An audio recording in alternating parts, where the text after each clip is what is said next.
Qui est la mystérieuse traductrice chinoise de Bill Gates? La purge de Xi continue. Liu Changle, fondateur de Phoenix TV, est-il le prochain? Traverser le détroit de Taïwan sans être repéré, c'est possible. La qualité des porte-avions chinois Liaoning est remise en cause.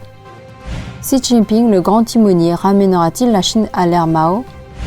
Requalifier la révolution culturelle, un danger d'une révolution 2.0. Le divorce du couple Gates a fait le tour d'Internet et Bill Gates est soupçonné d'avoir une liaison avec sa jeune traductrice chinoise Wang Zi. Cette dernière a vite démenti sur Weibo. La nouvelle a été rapportée par Fox News.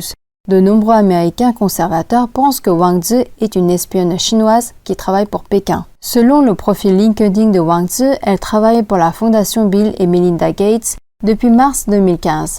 Elle travaille également pour diverses organisations américaines. Le parcours de cette jeune femme est très étonnante. Après avoir ouvert un restaurant dans l'Utah à 19 ans, elle est devenue actrice intérimaire chez Disney, puis hôtesse de l'air et interprète. Finalement, elle rejoint la fondation Bill et Melinda Gates en tant qu'interprète. Selon le reportage de Fox News, Wang Zi a eu un parcours surprenant. Très jeune, elle a vécu en Chine et aux États-Unis. Pourtant, elle parle couramment plusieurs langues, tels que l'anglais, le français, l'allemand, l'espagnol et le japonais. Selon certains analystes, aucune université ordinaire en Chine ou aux États-Unis ne peut former un tel talent, à l'exception de l'Université des Affaires étrangères du Parti communiste chinois. En plus de cela, elle a enseigné le piano et la danse.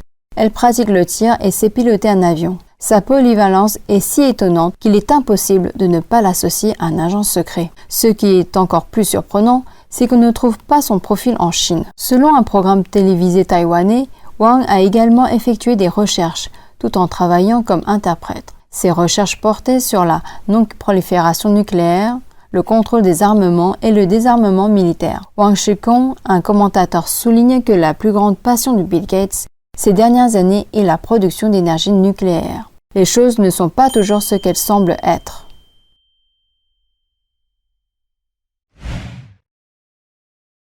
En février dernier, le média pro-communiste Phoenix Satellite Television de Hong Kong a connu un changement de direction. Son fondateur Liu Changle a démissionné de son poste de PDG, ne conservant que la présidence du conseil d'administration et le poste de directeur exécutif. En avril, il a vendu la quasi-totalité de ses parts dans Phoenix TV, suscitant l'inquiétude. Soupçonné de collecte illégale de fonds, Rosin, le gendre de Liu et représentant légal de Phoenix TV, a été placé en détention criminelle.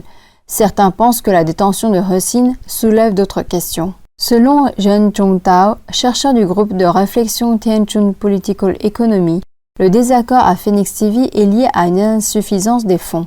Phoenix Capital a retardé les salaires de son personnel depuis 3 mois. Maintenant que Rosin est en détention criminelle, Liu ne pourra pas garder son gendre dans son arrière-boutique, sous peine d'être soumis à un contrôle frontalier ou à une surveillance résidentielle. Zhen a également précisé que Liu Changle est étroitement lié à l'armée communiste chinoise ainsi qu'à Jiang Zemin. Ardent partisan de Po Xilai, l'homme de main de Jiang Zemin, Liu Changle a même été protégé par Pékin lorsqu'il avait tenté de blanchir les crimes de Po Xilai. Au vu de la progression de la purge actuelle du PCC menée par Xi Jinping, il est très probable que Liu Changle soit sanctionné et poursuivi en justice. En 2020, après une réunion importante du PCC, Xi Jinping a été surnommé le timonier, comme Mao Zedong. Cela a attiré l'attention des services du renseignement américain et a été diffusé au Sénat américain. Le Washington Times a rapporté le 3 mai que Scott Deberrier, directeur de la Defense Intelligence Agency des États-Unis, a déclaré que cela montrait que Xi continue à centraliser ses pouvoirs et avait acquis un nouveau statut au sein du parti car grand timonier était le plus haut titre accordé uniquement à Mao Zedong. Je pense que Xi Jinping a une emprise ferme sur le parti, l'armée et la société chinoise, a déclaré Berrier lors d'une audition de la Commission des Forces armées du Sénat la semaine dernière. Selon les analystes, Xi prévoit de consolider son régime dans le cadre du système centralisé du parti et tente clairement d'être un autre Mao. Monsieur Zhang Jiadun, un expert de la Chine basé aux États-Unis, a retweeté cet article du Washington Times précisant « De nombreux observateurs de la Chine pensent que Xi Jinping ne ramènera pas la Chine à l'ère Mao, mais il est en train de le faire et cela ne se terminera pas bien. » Le public craint que la centralisation du pouvoir sous Xi Jinping ramène la Chine à l'ère de Mao où le peuple chinois a subi une longue série de catastrophes. Récemment, un Chinois a traversé le détroit de Taïwan dans un bateau pneumatique dit militaire acheté sur Alibaba.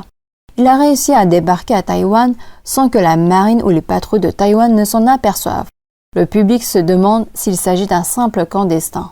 Le chef d'état-major de la marine, le lieutenant général Chiang Chun-kuo, a déclaré que le petit bateau en plastique ne pouvait pas être facilement détecté par les radars installés sur les rives ou sur le porte-avions, mais que le radar des gardes-côtes aurait dû le voir. L'ancien instructeur de l'école des officiers de la marine Lu Lishi a souligné que les bateaux militaires gonflables pouvaient traverser le détroit, mais qu'il fallait choisir le bon moment, les bonnes conditions météorologiques et un bon navigateur. Selon les données, cet homme a toujours suivi les conditions météorologiques en temps réel. Il est parti de la ville de Sheshe au moment où le temps est devenu favorable. Comment est-ce possible? Le point le plus crucial de cette traversée est l'outil de navigation. En mer, on doit utiliser soit une boussole, soit un téléphone portable. Aujourd'hui, dans la province de Fujian en Chine, il faut utiliser un pass sanitaire sur le téléphone portable pour entrer et sortir des côtes chinoises. De plus, il doit porter un bateau en caoutchouc de 42 kg et la police n'aurait rien vu. Pour Lu Lishi, ce n'est pas une simple coïncidence. Le vice-ministre de la Défense du gouvernement chinois, Zhang Zheping, a déclaré le 3 mai que les avions militaires et les navires de guerre chinois ont récemment intensifié leurs efforts pour s'infiltrer dans le détroit de Taïwan. L'arrestation soudaine d'un Chinois qui a dit vouloir faire défection pour la liberté est un avertissement pour Taïwan sur sa faille de sécurité. Chen Yixin, un législateur du KMT, partage également cet avis. Dans le passé, il y a eu de nombreux cas de Chinois utilisant des bateaux pour aborder Taïwan sans être détectés. Le directeur adjoint du Bureau de la Sécurité nationale, Wu Muyuan, a admis qu'un examen devait être mené pour remédier à la situation. La récente apparition des porte-avions chinois Liaoning et Shandong en mer de Chine méridionale et orientale a attiré l'attention des pays voisins. Contre toute attente, ces deux porte-avions ont eu de nombreux incidents qui ont fait perdre la face de Pékin, selon Tong Hao, un animateur télé dans son émission Tong Hao View. De plus, le 29 avril, Pékin a annoncé des sanctions contre Song Sui, l'ancien chef d'état-major de la marine qui était soupçonné de graves violations de la discipline et de la loi. Selon Tong Hao, Song Sui n'est qu'un bouc émissaire. Ces incidents montrent que même les produits militaires chinois sont de mauvaise qualité. La cause profonde réside dans la nature du Parti communiste chinois.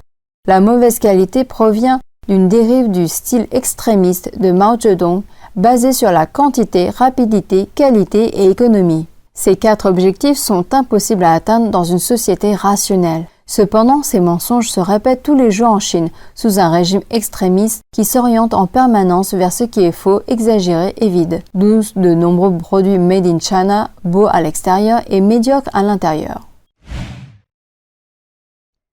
Zheng Zhuanghong, un haut responsable de la propagande du Parti communiste chinois, a tenté de requalifier la révolution culturelle en publiant une nouvelle version de l'histoire du Parti communiste chinois.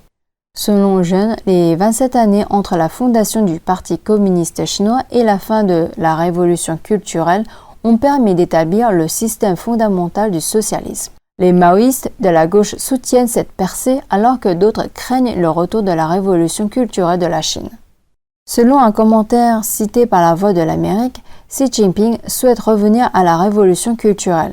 Cependant, réécrire l'histoire du Parti communiste chinois ne sert pas à changer les opinions publiques. Les autres membres ne soutiennent pas Xi Jinping. Ceux qui ont vécu cette période sont contre le retour de la révolution culturelle.